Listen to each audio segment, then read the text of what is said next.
ሰላም ጤና ይስጥልኝ የቻናሌ ቤተሰቦች፣ ስለ ፓይተን ፍጹም ጀማሪ ከሆናችሁ ይህንን ቪዲዮ እዩና አንድ እርምጃ ወደፊት ተጓዙ። በዚህ ቪዲዮ 15 አጫጭር ግልጽና መሰረታዊ የሆኑ ለጀማሪ የሚሆኑ የፓይተን ፕሮግራሚንግ ርዕሶችን በ15 ደቂቃ ነው የማሳያችሁ። አዲስ ከሆናችሁ ሰብስክራይብ ማድረግ እንዳትረሱ።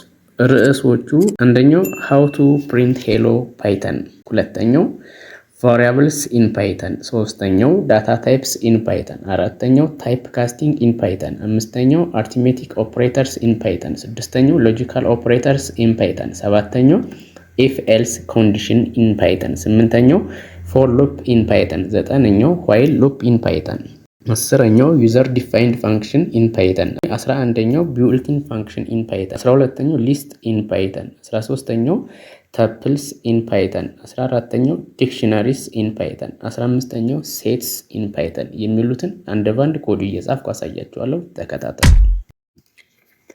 በመጀመሪያ ሄሎ ፓይተን የሚለውን ፕሪንት እናደርጋለን። እንግዲህ ፓይቻርም ነው እየተጠቀምኩ ያለሁት። ፓይቻርም መስራቱን ለማረጋገጥ ማንኛውም ፕሮግራሚንግ ላንጉጅ ስንሰራ ወይም ፕሮግራም ስንጽፍ ሄሎ ወርልድ ወይም ሄሎ ሰምቲንግ ብለን ቼክ እናደርጋለን። ይሄ የተለመደ አሰራር ነው። ቼክ አድርገናል። ኮምፓይለራችን እንደሚሰራ አረጋግጠናል። ከዚህ በኋላ የፈለግነው መስራት እንችላለን። አሁን ቫሪያብል እና ዳታ ታይፕ ምን ይመስላል የሚለውን ላሳያችሁ። ስትሪንግ ታይፕ ክሬት አደርጋለሁ። እንደገና ኢንቲጀር ታይፕ ክሬት አደርጋለሁ። ፍሎት ታይፕ ለሳላሪ ብዬ ቼክ ማድረግ እችላለሁ።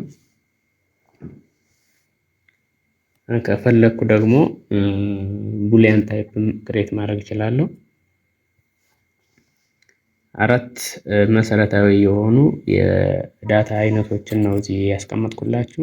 እነዚህን ደግሞ ከፈለግን ፕሪንት አድርገን ማየት እንችላለን።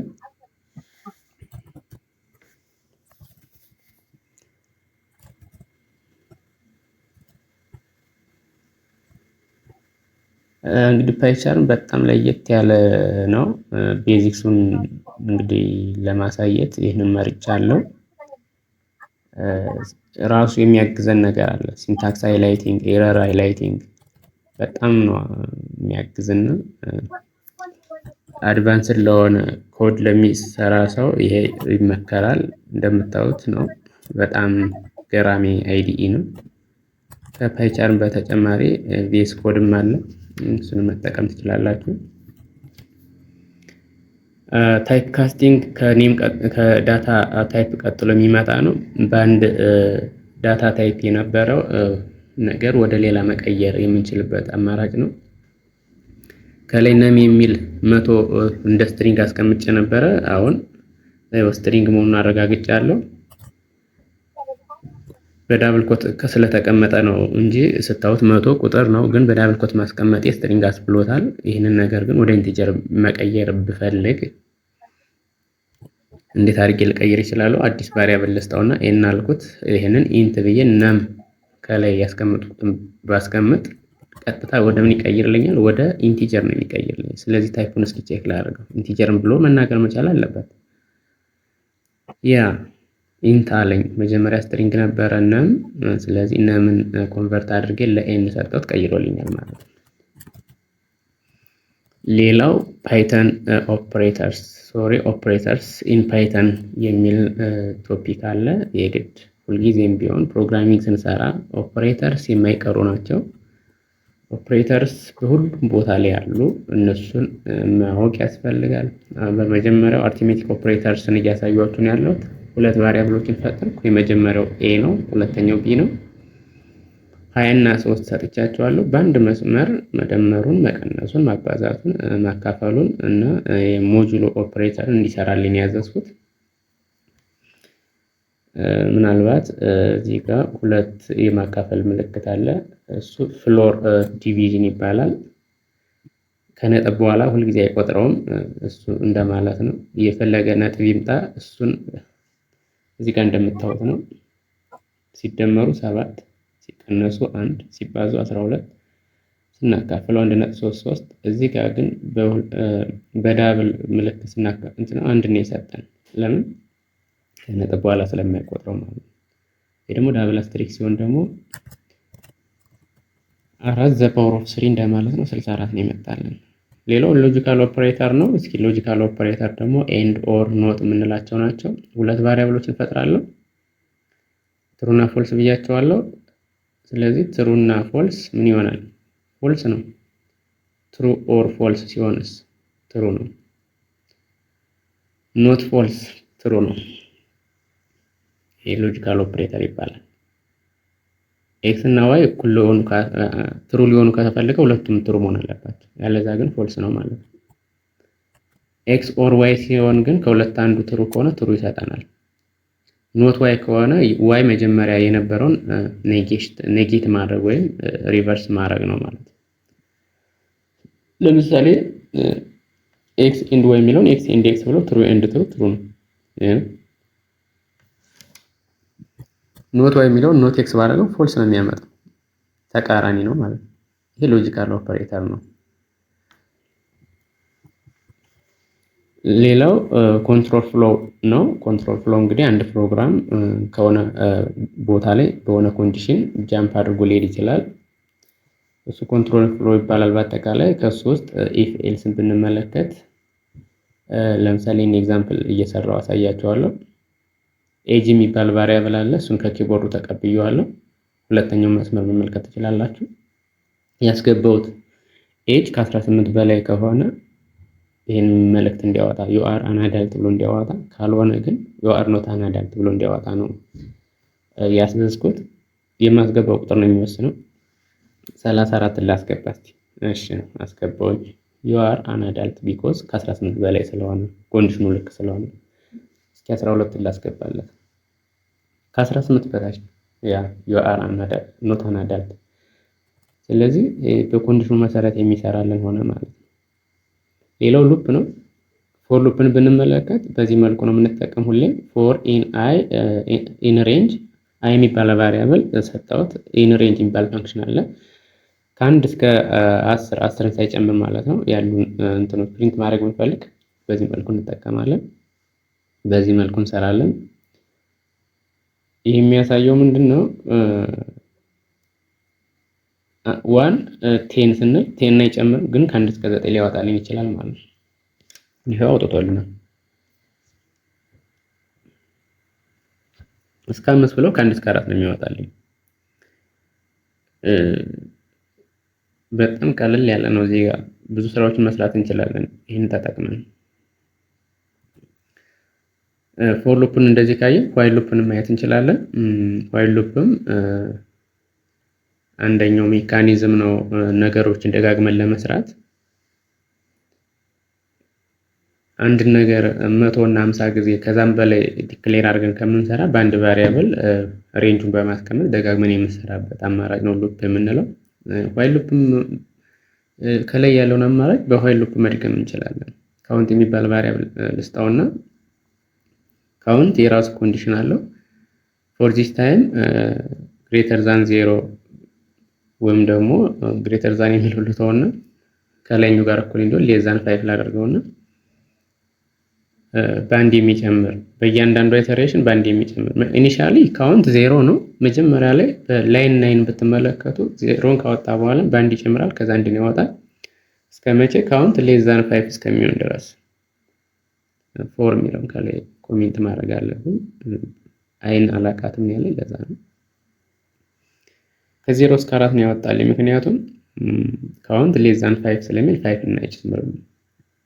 5 በሚሆን ሰዓት ሉፑ ስለሚወጣ ፕሪንት ሳያደርግ ይሄዳል ማለት ነው። ሌላው ፋንክሽን ነው። ፋንክሽን በጣም እንግዲህ ኮድን ማኔጀብል ለማድረግ በቀላሉ ኤረሮችን ለማስተካከል እና ኮድን ፈለግነው ቦታ ላይ ሪዩዝ ለማድረግ የሚጠቅመን ጥሩ አማራጭ ነው።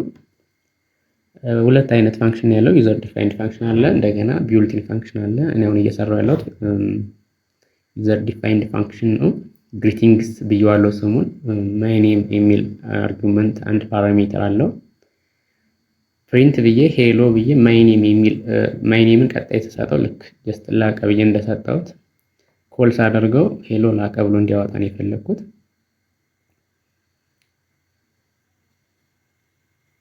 ሶ ስሙን በቀይረው ማሙሽ ብለው ለምሳሌ ሄሎ ማሙሽ ይላል።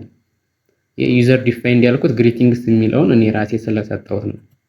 ቢውልቲን ሲሆን ግን ራሱ ፓይተኑ ጋር ራሱ አብሮ የተሰራ ነው። እኛ የምንፈጥረው አይደለም። ለምሳሌ ማት ስንዩት ማት የሚል ነው። ማት የሚለውን ኤምን ካፒታል ማድረግ አልችልም። ኤስ መጨመር አልችልም። ኤን መተው አልችልም። ማት የሚለውን አስ ኤም ብየዋለሁ። ስኩዌር ሩት ኦፍ 16 ስለው 4 አወጣልኝ። 100 ካልኩትም 10 ያወጣልኛል ማለት ነው። ከፈለኩ ፓወር ኦፍ ብዬ የሆነ 10 ፓወር ኦፍ ቱን ባወጣ 100 ብሰጠው 100 ማውጣት አለበት። ቢውልቲን ማለት ይሄ ነው። እንግዲህ እኛ መቀየር አንችልም፣ በራሱ ያለ ነው። ሌላው ፓይተን ዳታ ስትራክቸር ነው። በባለፈውም ለማሳየት ሞክሬያለሁ አናኮንዳ ላይ ስፔሻሊ ጁፒተር ኖትቡክ ላይ። ስለዚህ እዚህ ጋር ደግሞ ዲክሽነሪ እና ሊስት እና ተብል ሶስቱን በዛው ለማሳየት ስለፈለግኩ ነው የደገምኩት። ፍሩትስ ብዬ ባናና ኦሬንጅ ብዬ ሁለት ኤሌመንት ያለው ሊስት ፈጠርኩ በዚህ መልኩ። ከዛ ፍሩትስ ላይ አፔንድ ማድረግ ፈለግኩ ሌላ ኦሬንጅ የሚል ኤሌመንት ሳይዙን ወደ 3 ማሳደግ ፈለግኩ ማለት ነው። ፕሪንት ባደርገው የግድ 3 ሊስት ያለው ነው የሚወጣልኝ። ባናና ኦሬንጅ ይላል። ምክንያቱም ሊስት በባህሪው ሙቼብል ነው ወይም ቼንጀብል ነው ብለናል። የመጀመሪያውን ላውጣው ካልኩ ባናና ይወጣል። እንግዲህ መጀመሪያው ኢንዴክስ ላይ ያለው ባናና ስለሆነ ባናና ያወጣልኛል። ቬሪ ኢንተረስቲንግ ነው። እንግዲህ ዳታ ስትራክቸር ፓይተን ላይ ለብዙ ነገር እንጠቀመዋለን። ሌላው ተፕል ነው። ተፕል ሌላኛው የፓይተን ዳታ ስትራክቸር ነው አይነት ነው። ብዙ ጊዜ ይሄ አንቼንጀብል ተብሎ ነው የሚታወቀው። ሞዲፋይ ማድረግ አንችልም። አንዴ ከዲክሌር ወይም አንድ ጊዜ ኢኒሻላይዝ ካደረግነው በኋላ ሞዲፋይ የሚደረግ አይደለም። ለምሳሌ ከለርስ ተቀያሪ አይደሉም። ይህን ኤግዛምፕል ለማየት የፈለኩት ለዛ ነው። ሪድ ነው። ግሪን ኦልዌይስ ግሪን ነው። ብሉም ሁልጊዜም ብሉ ነው። ስለዚህ እሱን ባወጣው ሪድ ግሪን ብሎ ያወጣልኛል። ታይፑ ግን ተፕል ነው። ያ ተፕል ነው። እኛ ስላልነው ሳይሆን በዚህ መልኩ ታይፑን ቼክ ብናደርግ ተፕል ብሎናል እና የመጀመሪያውን ቼክ ባደርግ ግሪን ያወጣልኛል። ግሪን ብሎ ያወጣልኛል። ሌላው ዲክሽነሪ ነው። ዲክሽነሪም ራሱን የቻለ የዳታ ስትራክቸር አይነት ነው። ይሄ ቫልዩ ኢንዴክስ ፔር ነው ያለው። ለየት የሚያደርገው ከሌሎች ቫልዩ ኢንዴክስ ፔር ነውና ኢንዴክሱ የተለመደው በሌላ ፕሮግራሚንግ የተለመደው ሁሌም ኢንዴክሱ 0 ነው እና ከ0 ጀምሮ እስከ n-1 ነው ቁጥር ነው ማለት ነው። እዚህ ግን ኢንዴክሱም ምን መሆን ይችላል? ስትሪንግ መሆን ይችላል ማለት ነው።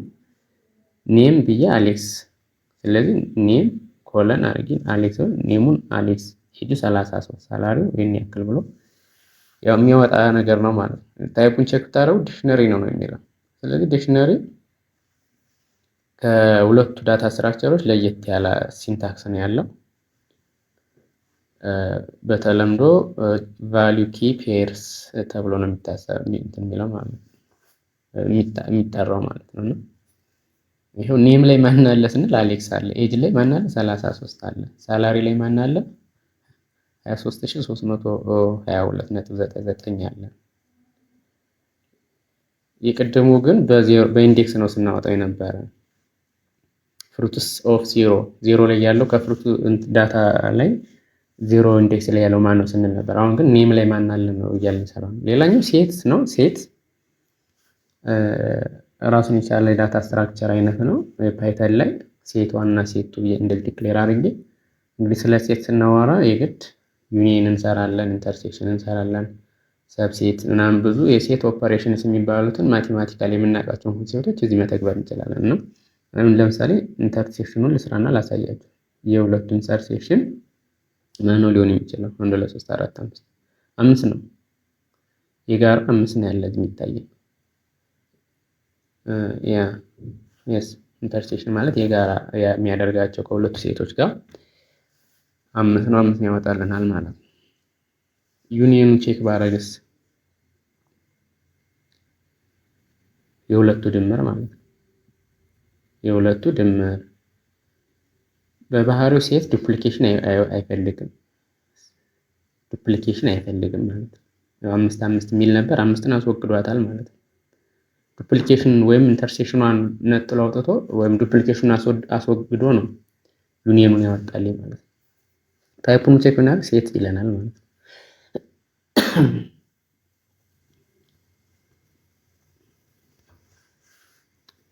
የግድ ይሄ ሴት መሆኑን እሱ መንገር አለበት።